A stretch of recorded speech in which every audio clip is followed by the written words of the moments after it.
Strong winds were buffeting the island of Sodor. The engines were finding work difficult. Trains were often delayed, if not cancelled, due to line obstructions. One evening, the big engines were huddled in the shed, listening to the howling gales. Daisy, the diesel railcar, had taken shelter with them. "The wind ripped a crossing gate right off its post," she explained. "Poor Thomas's front end was awfully damaged. They were still removing bits of fencing when I was ordered to stay here." "Oh!" sniffed Gordon. "Count on a small engine to be impeded by a few toothpicks." Before Daisy could reply, Henry backed into the shed, grumbling dreadfully. "The kipper's been cancelled," he fumed. "Bother! I was looking forward to a nice evening run." "Oh, not you too, Henry," groaned Gordon. "A little wind shouldn't stop engines like us." "That controller's orders, Gordon," Henry retorted. "He doesn't think the vans can weather the winds." "Oh, you're just being silly," Gordon yawned. "You watch me tomorrow. I'll be right on schedule, whatever the weather." Though still strong, the winds had lessened by morning.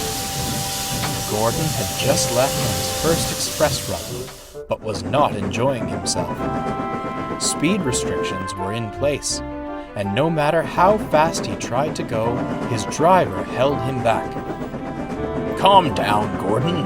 I've already got the storms to worry about. I don't need you trying to knock me out of the cab." "It's shameful. It's shameful," Gordon grunted, and begrudgingly slowed down. Leading up to Edward's station, the main line is surrounded by farmers' fields. One farmer, who worked closer to the line, had recently built a small shed for his equipment. He was pleased with his handiwork, but didn't realize how lightweight the structure was. Too easily, the strong winds picked up the shed and blew it across the field. Gordon felt uncomfortable. "I can't see a thing," he groaned. "That makes two of us," grunted the driver. "If we can just make it—" "Good grief! What's that?" Gordon cracked open his eyes. A dark shape loomed on the line ahead. The driver slammed the brakes, but the heavy coaches pushed them along the damp rails. Gordon shut his eyes and... Gordon felt a jolt as his leading wheels bounced on the sleepers. Luckily, his driving wheels stayed on the rails, and he finally came to a halt. Remnants of the wooden shed clung to his front end, which was feeling rather sore. When the wind died down, James came to take the express. With Edward banking him up the hill, the only engines available to help Gordon were Bill and Ben. "You're a sight for sore eyes," teased Ben. "Bent buffers, worn brakes, that's not the make of a proper express engine." "By the looks of it, he wouldn't even make a proper shed," laughed Bill. Gordon felt too worn out to retort. He was moved to a siding at Edward's station, mournfully waiting to be taken to the works. He soon found himself being shunted onto Henry's goods train. "Well, well, well," chuckled Henry. "You were on schedule, all right. Be careful in future, will you? I'd much rather see you pulling the express than housing tools." For once, Gordon felt Henry's words were worth heeding.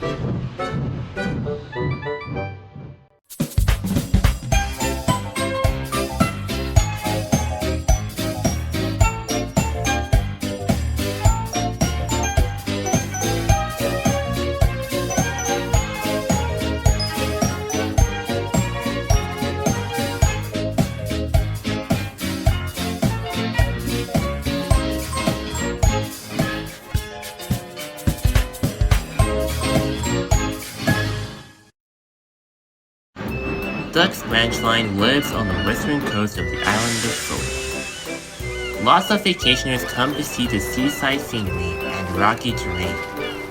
Mainly, the vacationers travel on Duck and Ryan. While Ryan does work for Duck, he also works by the fishing village in Harwick with Arthur. One afternoon, Ryan was complaining.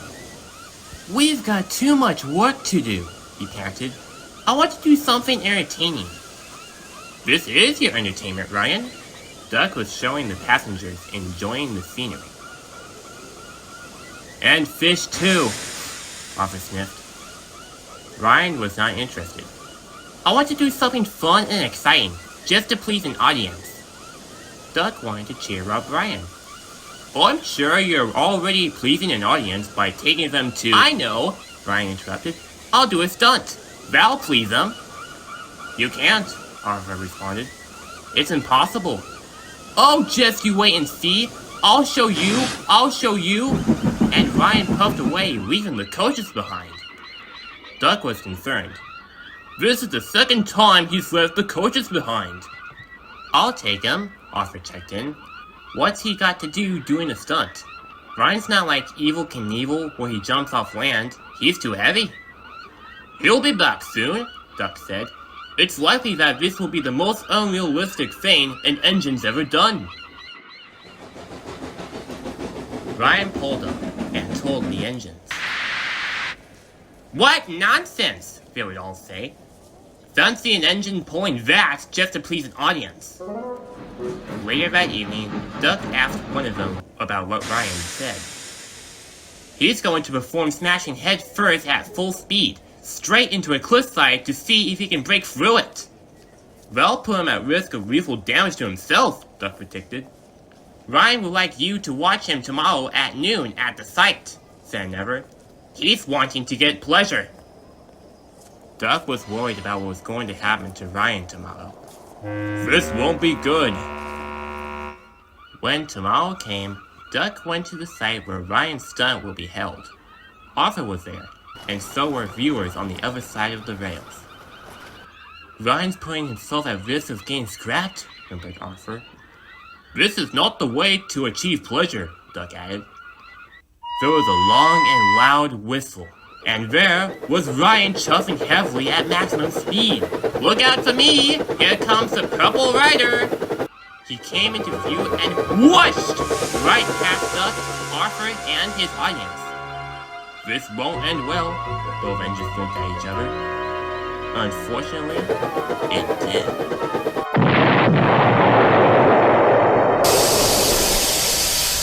Ryan's driver and fireman jumped off the cab before it happened. What laid in front of everyone's eyes was a boiler-crushed Ryan engulfed in smoke. "Ta-da!" groaned Ryan from within. After Ryan had been freed from the rock, Sir Tobin had spoke severely to his crew, then to Ryan. "Performing a stunt like this is very dangerous and could put someone in serious harm. Luckily, no one was hurt from this." "Yes, sir," Ryan slurred. He had lost some of his teeth from the impact of the crash.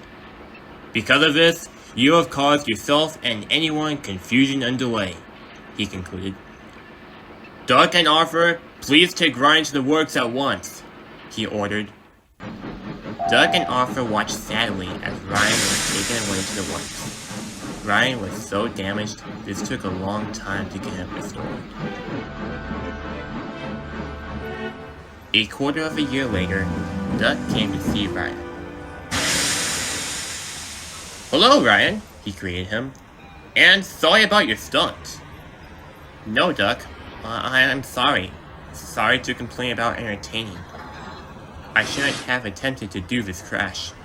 I now prefer to be hauling goods and passengers than that. I'll admit, though, you certainly got your entertainment from that crash, though.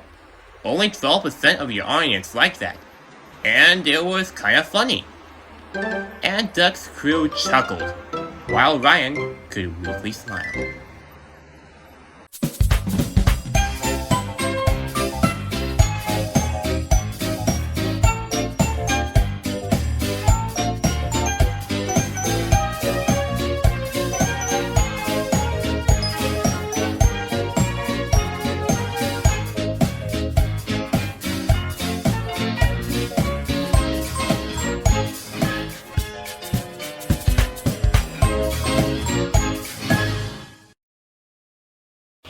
Daisy, the diesel rail car, runs along Thomas's branch line and up to Harwick past Duck's branch line. She can be quite a snooty, sassy engine if asked too much.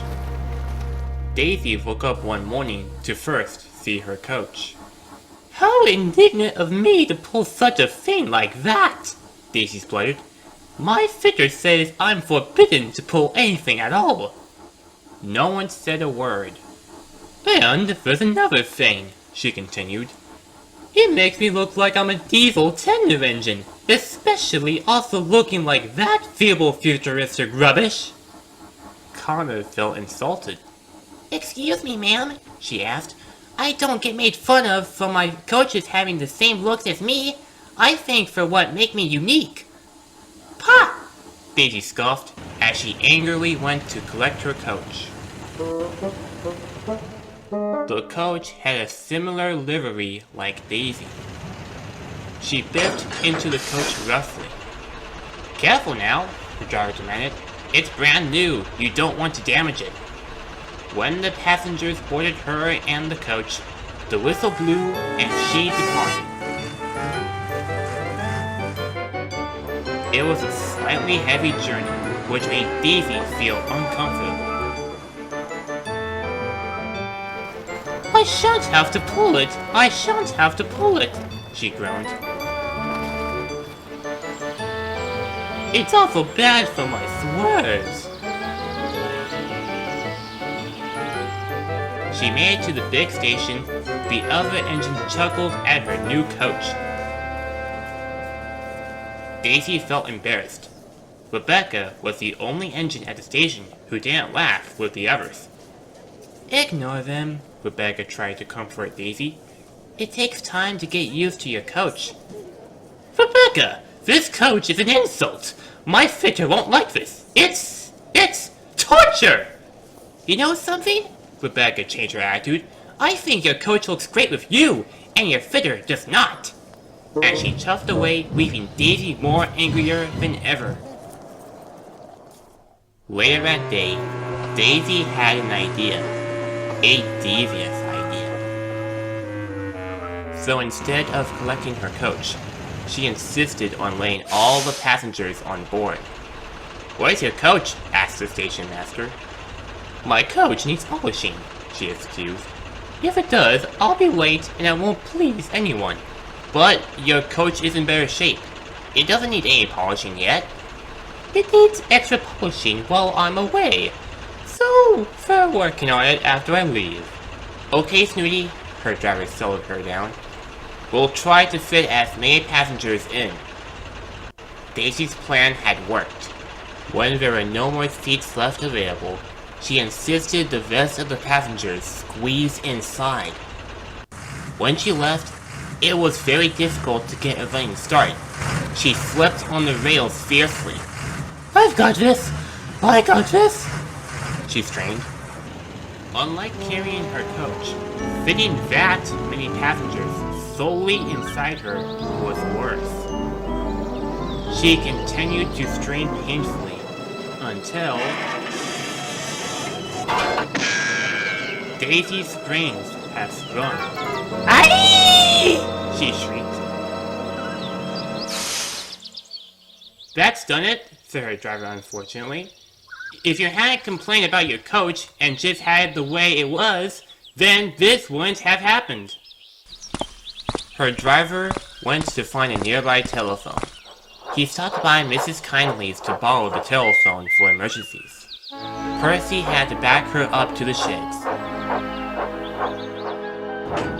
Sir Topham Hatt was not happy. "You should know better to use your coach beyond your capacity, not against it," he scolded.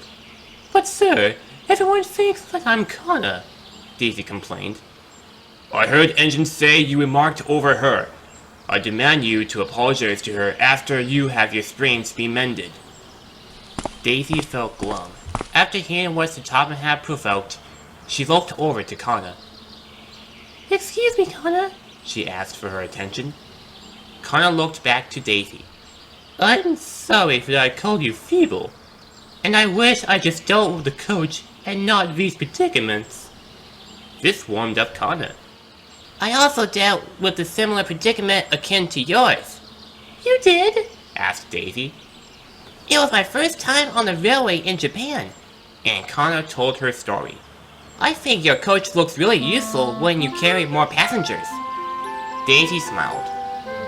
Although she felt unusual with it, she was happy she had a new friend to relate to.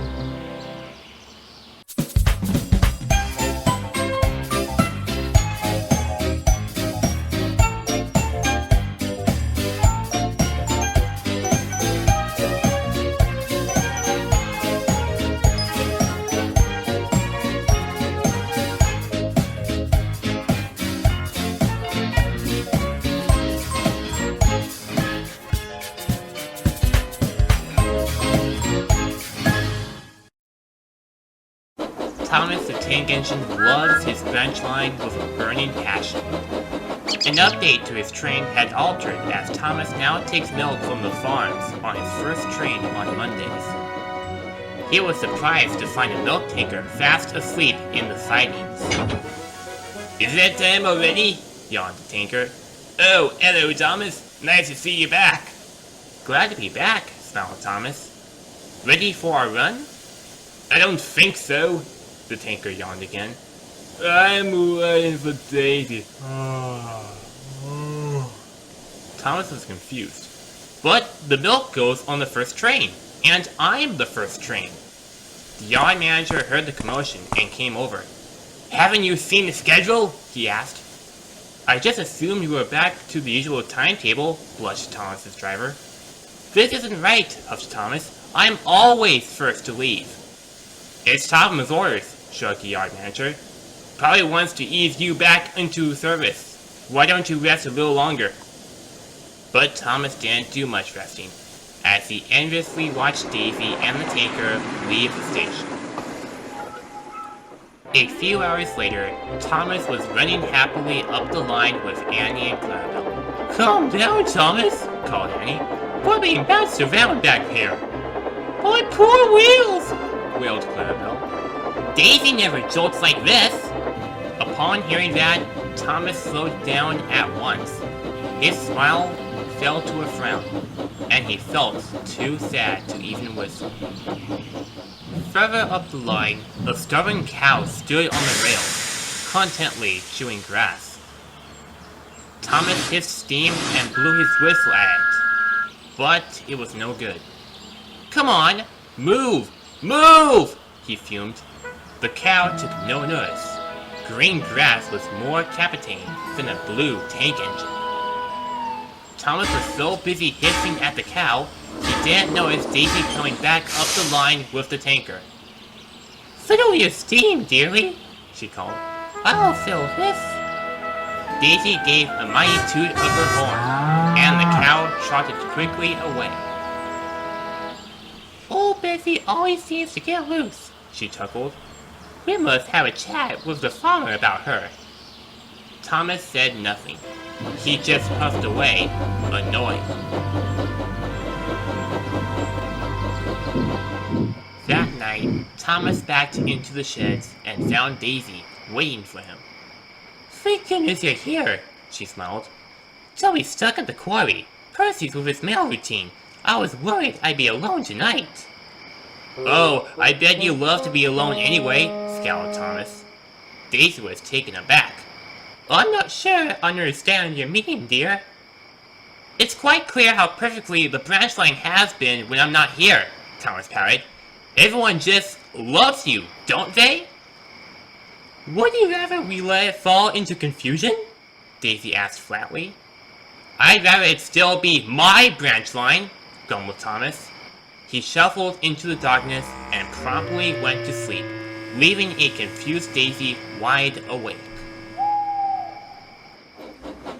The next morning, Daisy went on her way with the milk tanker and the passengers. Thomas had been working early and asked to sort out the trucks.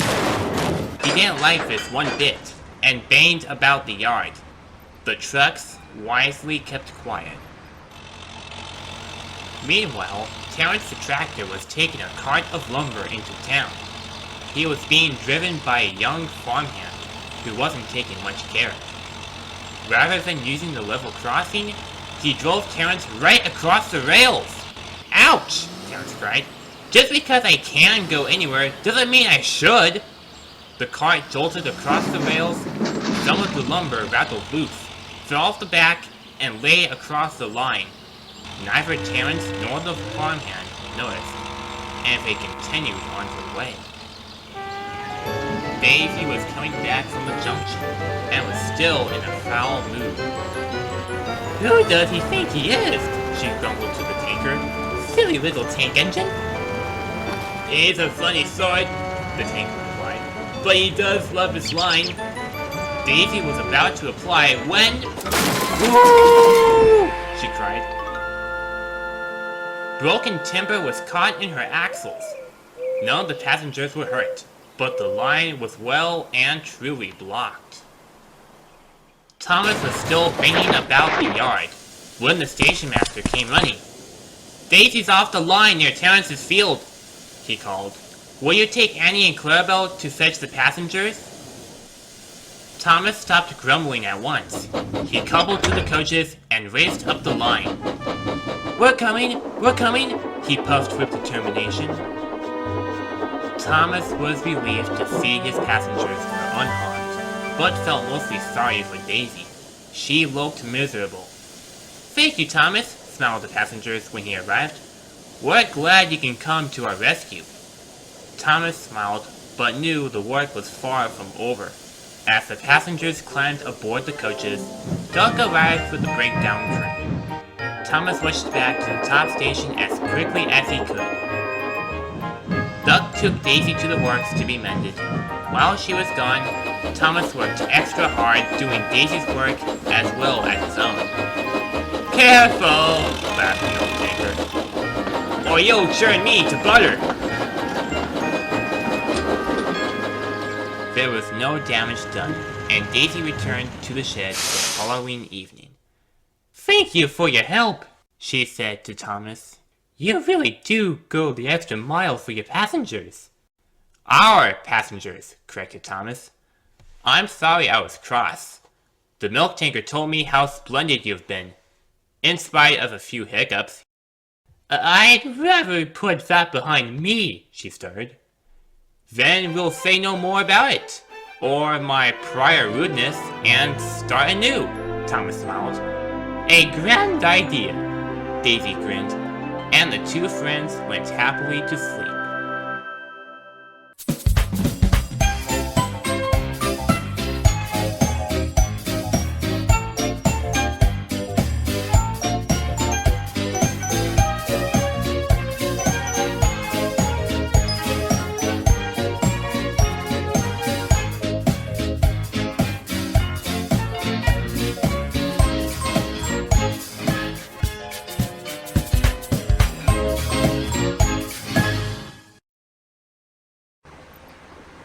I keep telling you, Thomas, said Gordon one day. You can't judge shortcuts regardless if it takes you to be early or late. Thomas was late yesterday from his branch line duties and wanted to take shortcuts to be early.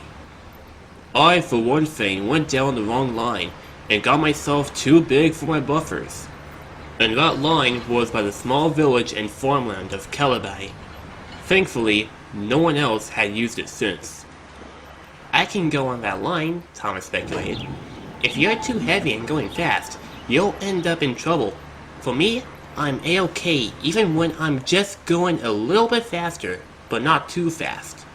Regardless of what your beliefs are, don't go down that line, Gordon implored. Otherwise, you're taking your life into your own self. Thomas was on his way down to Province Gate, where the little engines visited the bigger engines. He had to drop off passengers who lived on his branch line. On the way, he noticed a small junction from the far left track. I think that's the shortcut that Gordon was talking about, Thomas wondered. When he dropped off the passengers, Scarlowy was there. This made Thomas ask, do you know if there's any shortcuts are safe? I certainly don't know, Thomas, answered Scarlowy. But I do know that repairs on these lines don't last forever. If it's damaged, it gets repaired, and the cycle continues. This didn't really answer Thomas's question. But does your railway have any shortcuts? If it do, does it save time? I don't know, Thomas. However, I do believe an old friend of ours knew all the routes and shortcuts, if any. It did only say about only a minute or two, but I wouldn't trust them. They could be dangerous. I'll take your word, Scarlowy. I have to get going. And Thomas departed from the platform. He exchanged the coaches at the sheds with a few freight cars to be taken to the western side of the island. The freight was heavy and made Thomas slower than usual. This gave him an idea. Perhaps I might take that shortcut I saw earlier today. How bad can it be? And he did so. His fireman switched the points and headed down the shortcut. Thomas knew full well that shortcuts are dangerous, and doesn't matter if it saves time or not. Thomas decided to pick up some speed as he approached a downhill gradient, but wanted to go just a little bit faster. As he was going down the slight downhill, the weight of the freight cars made the rails sag and lean downward towards farmland. "We better slow down," said his driver. He applied the brakes, but the freight cars' weight made it slower to perform. Before Thomas's crew could do anything else to slow down, the mill cars slid off the tracks, bringing Thomas and the rest of the cars along. The crew got off just in time, and Thomas was dragged off the tracks, down the embankment, and into a fallow field.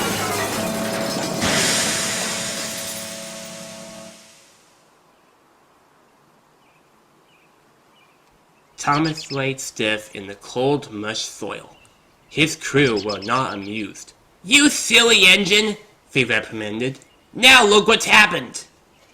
"I only wanted to take a shortcut to see if it's safe and saves time." "Rubbish! You should have listened to Gordon and Scarlowy. Shortcuts aren't necessarily safe, and this line is basically the same length as that portion of the main line." Thomas felt silly. When help arrived, Thomas was towed back to home by road. He was shortly repaired the next day as he came back ready to work. "What did I tell you about using shortcuts, Thomas?" "You're right," Thomas said foolishly. "You can't judge shortcuts regardless if they save time or not. They aren't always safe."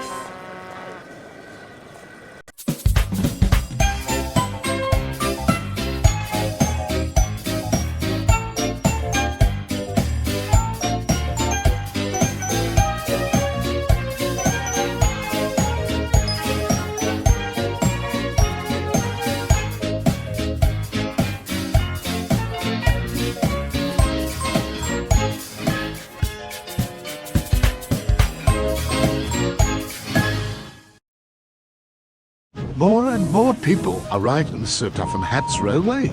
The eastern terminus at Vickerstone became more busy, where engines from the mainland and beyond would first arrive on Sodor here.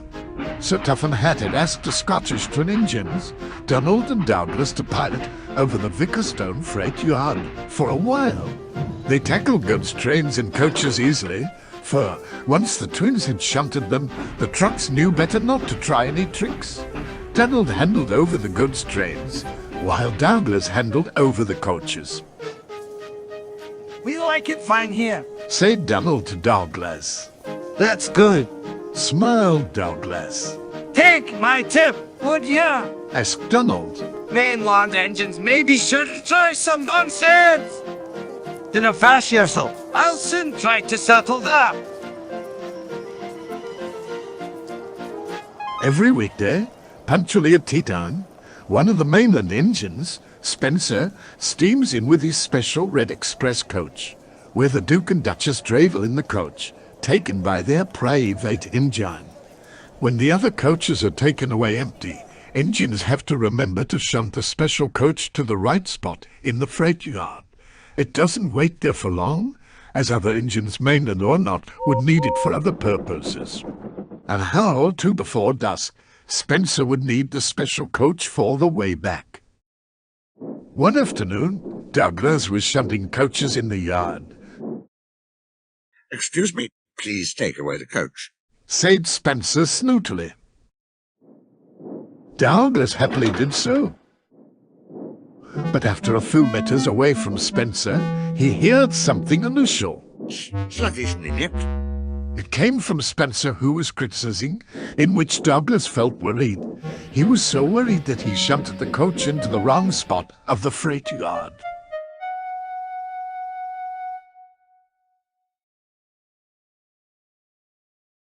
Later, Spencer came asking, Where's the special coach? Coach! What coach? The special rig coach that I used to carry the Duke Duchess. Where is it? For sakes! exclaimed Douglas. I'm on a Mrs. Stole the special coach. I must find it. When Douglas looked throughout the yard, it wasn't there. Then he turned his attention to ask Donald, Why didn't you pay attention? Because I'm insulted? Should have ignored criticism. Then they heard complaining. I can't wait any longer. Listen, let's change tenders and cover up the nameplates, said Douglas' driver, so that way Douglas won't be able to face the music. As quickly as they could, Douglas set off to do Donald's goods. Sir Toughen Hat and a bodyguard arrived and stepped out from Gordon, then walked towards them. Hello, Douglas, greeted Sir Toughen Hat. I've heard about what happened today. Do you know what happened to the coach that Spencer was supposed to take? Donald pretended to act innocent. Put it away, that's not with the others. And where exactly did you put the coach at? In the freight yard, sir. But I was so busy, I didn't have time to check where I put it at. Fair enough. Sir Toughen Hat concluded. We'll go investigate where the missing coach is. Donald, once he comes back from the goods trains, can fetch Spencer a temporary coach for the meantime. Donald gave a sigh of relief, but it didn't last long. Suddenly, the nameplate covering fell off, exposing who the twin really is. Sir Toughen Hat had something dropped and swung round. Donald, he rapped. Why are you masquerading with Douglas's tender?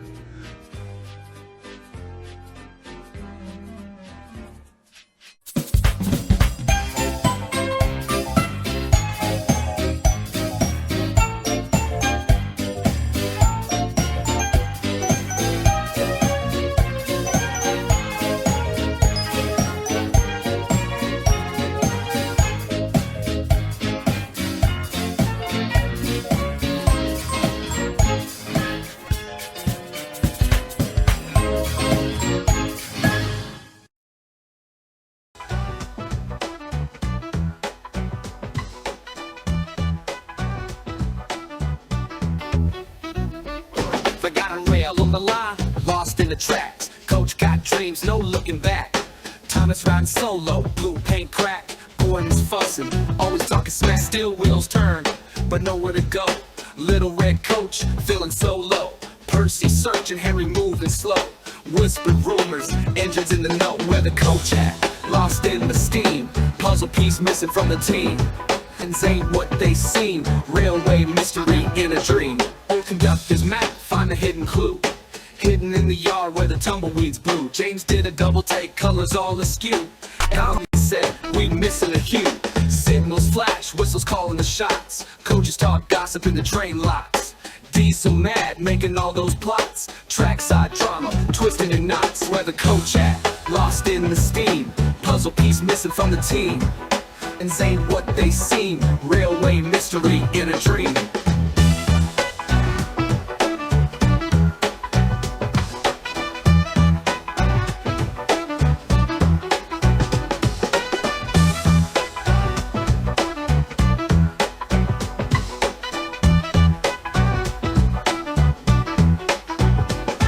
Where the coach at? Lost in the steam. Puzzle piece missing from the team. Thomas and friends ain't what they seem. railway mystery in a dream. Old conductor's map, find a hidden clue. Hidden in the yard where the tumbleweeds blew. James did a double take, colors all askew. And Tommy said, we ain't missing a hue. Old conductor's map, find a hidden clue. Hidden in the yard where the tumbleweeds blew. D's so mad, making all those plots. Trackside drama, twisted in knots.